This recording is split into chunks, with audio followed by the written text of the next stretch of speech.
Hi, and welcome to a new edition of Meet the Mayor. And once again, luckily, the mayor has come to talk to us about what's going on inside the village, and we have a lot of interesting and exciting things to talk about. Why don't we start with the hedges?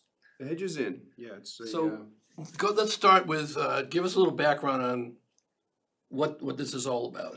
so the Hedge is in is one of our beautiful inns on Main Street. In fact, we have a photograph, I think. This is here it Yeah, is. so it's right by the traffic light. I'm sure many people know where it is. But we have 5 of these on Main Street, and they're all in our historic district. And they're all non-conforming buildings, which means they pre-existed building codes and ordinances. So they all lie within residential areas. Mhm. So they are and have been in the past a problem for the village board as far as neighbors go. Neighbors making complaints and the village board trying to get a handle on it to appease the neighbors. And this has been going on for many years. And the last administration in the comprehensive plan really wanted the inns to revert back to single-family homes, and they would not exist. When I ran against, that was one of my issues that I disagreed with. And I think the inns add such a historic character to Main Street as people drive in. And I think they're wonderful institutions. You go into those buildings and they're beautiful. You go to the Baker House, it was built in the 1600s. There's one room in the back that is the originally from the 1600s. And it would be such a shame if these were not available to the public. So I campaigned for them, I support them, and then comes along in April, we get wind that they're going to try to open a nightclub in the Hedges Inn, which would be a late night dinner club. So I met with the owner of the inn and the potential proprietor, who also runs a club in New York City called Zero Bond. Mhm. So we met in Bridgehampton at a lawyer's office, and I explained to him that this is not a good idea in a residential area, that late night cars and limousines and will cause a lot of problems for the neighbors.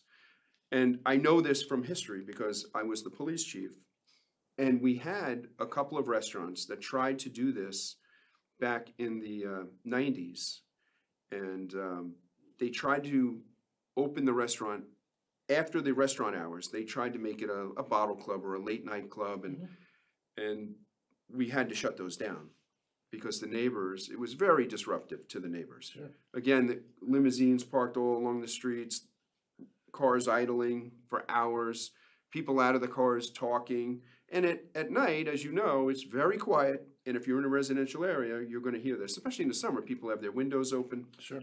So I knew this was going to be a bad situation.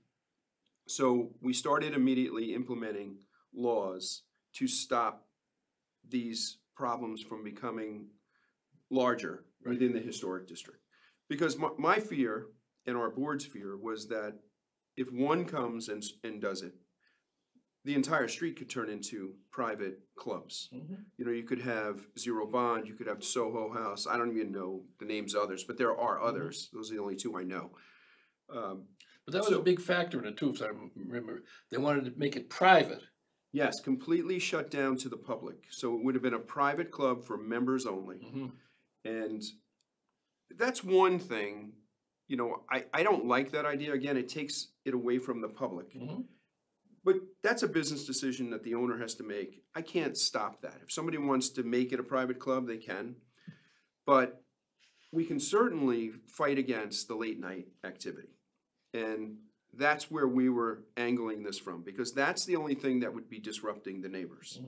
So that's what we focused on. So we created a few laws. One was that you can't operate a late night club, you know, after 11 o'clock. And it's just for the historic district, and that's what people need to understand. So this doesn't affect a restaurant outside of the historic district. It really just affects Guildhall, the Hedges, the Baker House, the 1770 House, the Maidstone, and the Palm, Right. or Huntington. And they were all on board with the 11 o'clock closing. The Hedges Inn was the only one that was against it. They wanted to go later. Right. And unbeknownst to them, they should have known, they also had a further restriction because of a ZBA determination from the 1980s that required them to close at 10 p.m. So they didn't even realize that this new law we were creating didn't even affect them. Didn't affect the fact that it gave an extra hour. Right, exactly. Well, no, they couldn't have that Couldn't, extra hour. that Right. one couldn't go. So they were held to the 10 o'clock all summer. And I have to say, they did abide by the rules. They had a couple of noise complaints, but, you know, the neighbors were on elevated alert. You know, so at 10:01, we were getting noise complaints that, you know, some of them were justified, some of them were not. So overall, it was a good summer. I think he ran a very good establishment, a very good restaurant, I heard. I did not attend. I was invited many times, and I'm not interested in doing that. So we don't know yet where we're going. The latest Post article that he was featured in, meaning Scott Sardiano, who is the owner of Zero Bond and Sardiano's, which is the restaurant that operated this summer out of the Hedges. He's quoted in the papers that he doesn't think he's coming back out here. Oh. So, which is great. You know, nothing against him, but the concept just isn't going to work in the area he wanted to do it. I even suggested buying something in the business core and running your late night dinner club there where it wouldn't affect anyone. So it's not like I was against his business. I was against where he wanted to run it because I knew it was going to be a problem. And so did the neighbors. The neighbors came out in droves and even started a legal fund to help us fight it if they opposed our law.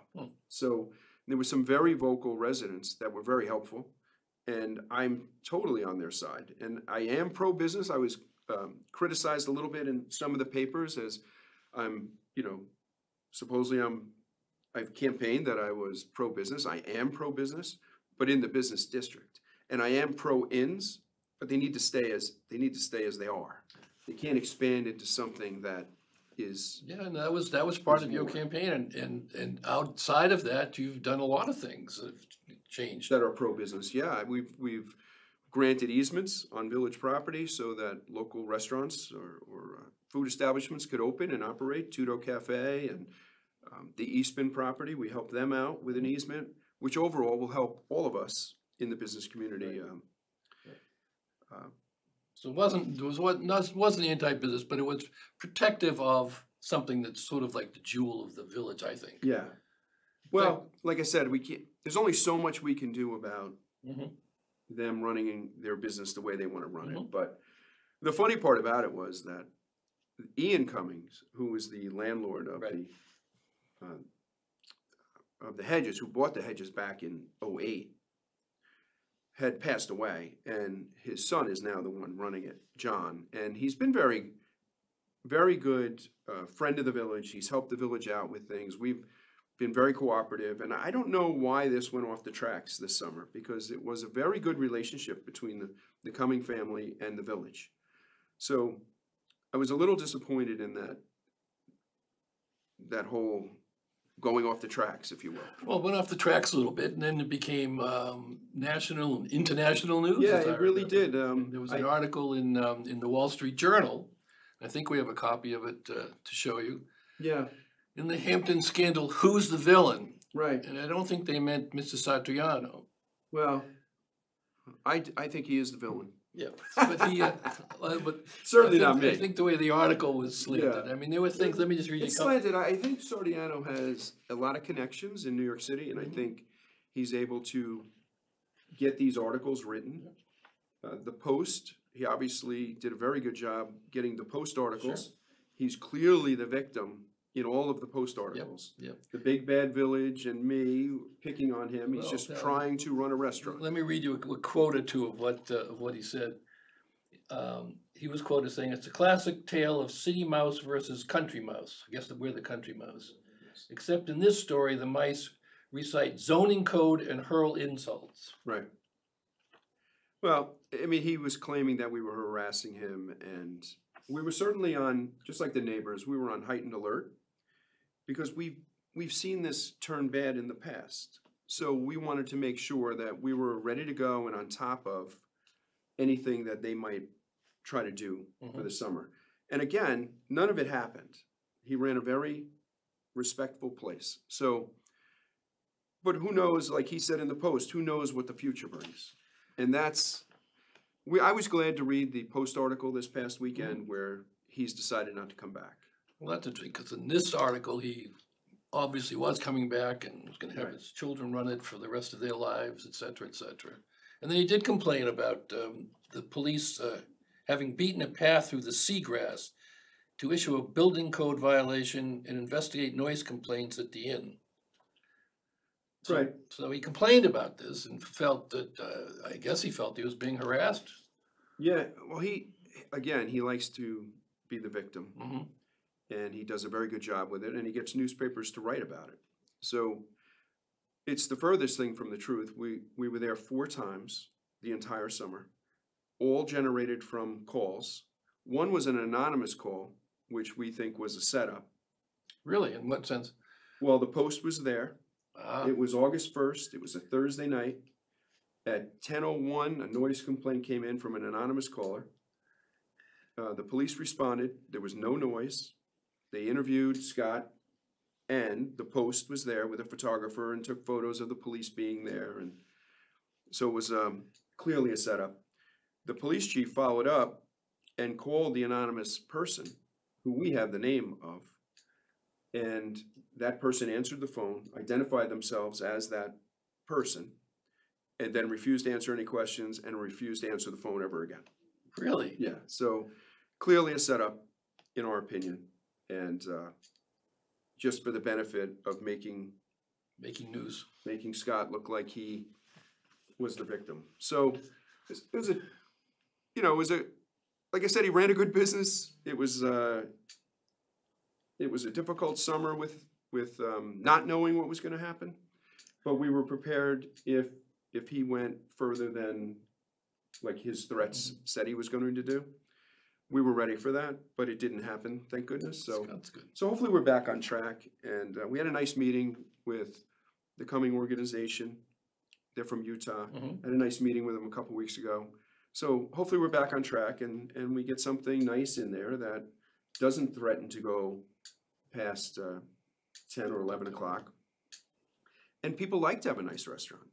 I mean, people were telling me that his restaurant was really good, which is great, but we don't want to go late night. There is a limit. There is a limit. Absolutely. And so that district is really precious and has to be kept that way. So I think, maybe it was rolled out. He rolled it out the wrong way. Instead of coming in and announcing he was going to open a private club, maybe he should have tested the waters and opened a restaurant, and then gained everybody's confidence and trust, and then continued a restaurant. That would have probably worked. But when you come in and you tell the residents and you tell the government that you're going to do whatever you want to do, and then try to change that in the middle of the summer to get people to trust you, the neighbors are not going to trust you and didn't trust you. Didn't trust him. So that was a major problem for him. So like I said, hopefully it's over and we can just move forward. Good. Now, the other thing that happened, and this is something we've talked about endlessly over the last year and a half, is the ambulance service. Yes. You reorganized it about a year or so ago. Yes. And it caused kind of a furor. And tell us sort of what's happened in the interim. So we realized that the current state of the ambulance about 2 years ago, it was failing. It was not recruiting. It was not getting the job done for the residents the way I think it should be done, the way it's done by the police department, the way it's done by the fire department. The ambulance was lacking. So we tried, as the village board, tried to supplement, give the volunteers more help with paid personnel. And that started a fight between the organization that was running the ambulance and the village board. So we, I am the person responsible for the health and safety of the people in the village of East Hampton and also the contracted areas that the village serves. So I made a decision with the board that we were going to end our relationship with them and we were going to take over or take back the control of the ambulance, which we did. And that forced, we had 40 volunteers at the time, that forced 12 of them to decide they were going to quit. And they quit and some of them went to other organizations like Springs and surrounding, I think it's just Springs. And their hope was that by them quitting and walking out, that the organization would fail, which is really terrible thing to do for the community. Really? I mean, you signed up to serve the community and volunteer and help, and you don't get your way, and you decide to quit, and hopefully the organization will fail, and it'll look like it's the village board's fault that it failed. And at the same time, that group was also soliciting the town to try to take over the contracts of what the village serves. So they were very dishonest, and they even were dishonest about the reasons that they didn't want the paid personnel. So I think Mary Mott, who's our chief, and she's been, what people may not know, Mary Mott, who's the chief of the ambulance, has the longest serving member, active member of the old association. So, and she stuck with me on this whole thing, her and Mary Ellen McGuire, and a whole group of people who stayed to serve their residents, you know, deserve a lot of credit. Sure. And they really did an outstanding job. And Mary Mott has even taken it to the next level. She started a program for juniors at the high school. She's got about 40, you know, juniors and seniors at the high school involved in our ambulance now. That's terrific. And some of them ride the ambulance. Now, since then, they've gone to court a couple of times. Yeah, they've gone to court, they've sued us, they've tried to say we stole their money. None of that was true. And the judge finally sided with the village and ended this whole thing. A new organization was formed, and the money went to that organization, which is for the volunteers. Right. And that's what that money is for. And Mary Mott even started a scholarship fund with some of that money to give a scholarship for people to be trained as paramedics. And we just issued our first $15,000 check the other day. That's right. So now we have somebody who's been in the organization as a EMT, but now is going to have the money to go and become a paramedic. That's right, because part of the problem was you were sort of aging out, and it was hard to get new recruits. It is hard to get new recruits. I was just talking to the high school and getting the kids involved. Yeah, at getting this kids age. involved. The fire department's done that for years. They've had a juniors program, but I was just talking to the fire chief the other day at the 9/11 memorial, and they're having trouble getting volunteers as well. Oh, really? So I you know, it's a problem nationwide, but I think it's really becoming a real big problem here because locals are selling their homes, they're moving to other places, and young families can't afford to buy houses here, so you're getting a lot of second homeowners. Yep. And a lot of those people aren't here year round, so you don't have that pool of people to volunteer. And personally, I think it goes further. I think it goes to people who are Boy Scout leaders, Girl Scout leaders, Little League coaches. I think it goes much further if you don't have people that can live in the community and raise their children and do these type of volunteers. I don't know what happens to your community in the future. That's a very interesting question, a very interesting problem to try to sort through. It all goes, it's such a big problem. It goes to housing, it goes to transportation, it goes to good jobs. It's probably partly a generational thing, I would guess, too, that, you know, they didn't grow up doing those kind of things. Right. Whereas I think in the towns and the villages, there was a whole, you know, link to the past that doesn't seem to be there. Right, well, when I was growing up, not to go into digress here, but, you know, when I was in Little League, the local police officer was our coach, right? And then when I became old enough and my kids were playing, I was a coach. Right. So, you know, you see that, but then like most of my kids don't live in East Hampton anymore. They had to move other locations. And you see school teachers and cops that are commuting from Manorville where it's more affordable. And you understand that's where their families are, but this is where their job is. Right. But the second the bell rings in 5 school, o'clock. they're in the car going home to be with their family. Yep. And you can't blame them for that. But what happens to our community? That's concerning. So that's an interesting question. So one of the things is to try and build affordable housing, Correct. and that's rather difficult. And that's I would assume. difficult. I don't know if you can build enough housing for everyone that needs to live here. I don't know. Is there enough land? You know, everybody wants affordable housing, but nobody wants it near So them. not in my backyard. The school districts, what school district can handle, you know, the additional housing? Like, I mean, I see Wainscott's problem.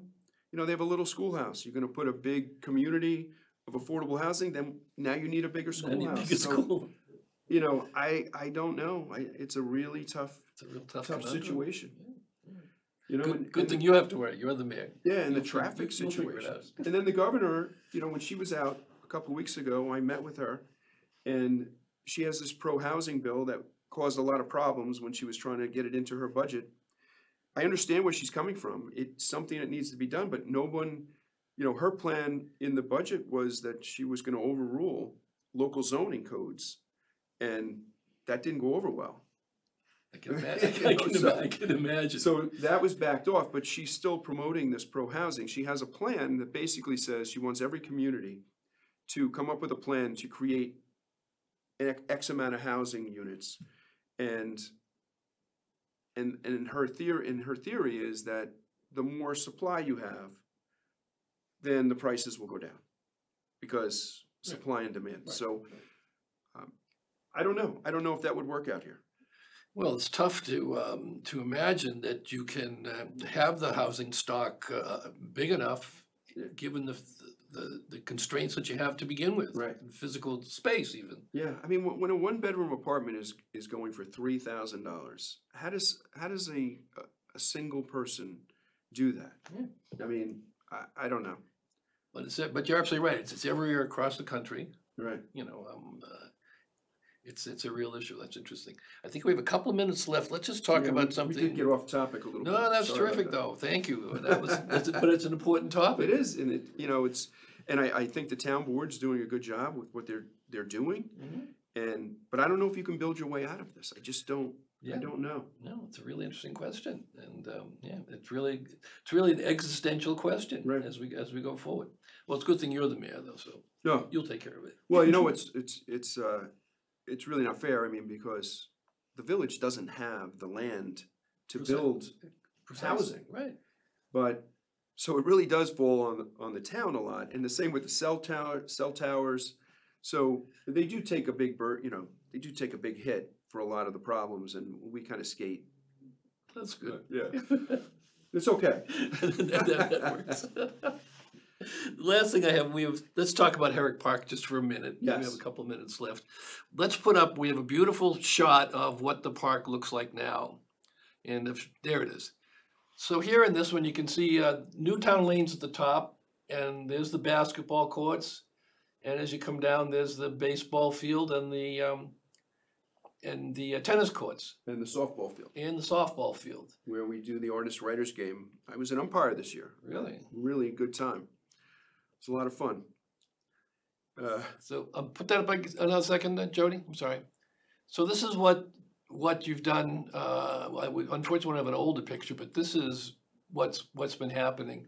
Yeah, so far, with the help of so when I took office, we created a foundation. And just to, really 3 minutes left, but to go back in time a little bit, when I was police chief, I tried to set up a police foundation and copy it after the Palm Beach Police Foundation. And that was to raise money for equipment that the police would need that wouldn't have to be the burden of taxpayers.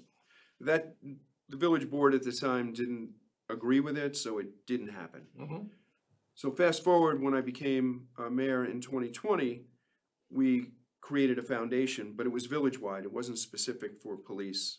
So, and we raised money through that foundation, which is a tax-free organization. Mhm. So people can donate money, and we've had a lot of generous residents who have. Terrific. And that's how we were able to redo the softball field, the baseball field, the tennis courts, and the basketball courts. Well, So- look, I gotta tell you, they really look terrific. So we're raising money now, and the last part of this Let's go- is, let's can you go- put that photo back up? If you look at the top, which is Newtown, and you have the basketball courts on the right, and you come down and you see that sidewalk that runs across. Yep. So everything from the sidewalk towards Newtown, we want to redevelop that. I think we actually have some graphics on that too. And I go to the next, yeah, this. Yeah, so this was a rendering that was done by Landscape Details at no cost to the village. Michael Derrick did this, and this was a concept that he drew up to incorporate into that part of the park. And all of that area, we set up a committee because we've got a lot of input from young moms who take their kids to the park. And a lot of complaints or criticism was that there's not enough swings for the kids. Uh-huh. So we're taking all that into consideration, and like I said, the foundation's out raising money, and we hope we can renovate that section of the park soon. Terrific, terrific. Well, once again, We're out of time. we are out of time. How'd we do that? Thanks, John. Anyway, thank you so much for coming, Mr. Mayor. Thanks for having me. And it was lovely exploring some of the things that Yeah. we talked about. Yeah, we got a little off track, but There's no we off, always have next. no, there's no off track. That was Next that was important. Yeah. Thank you. Well, thank you again. Thank you.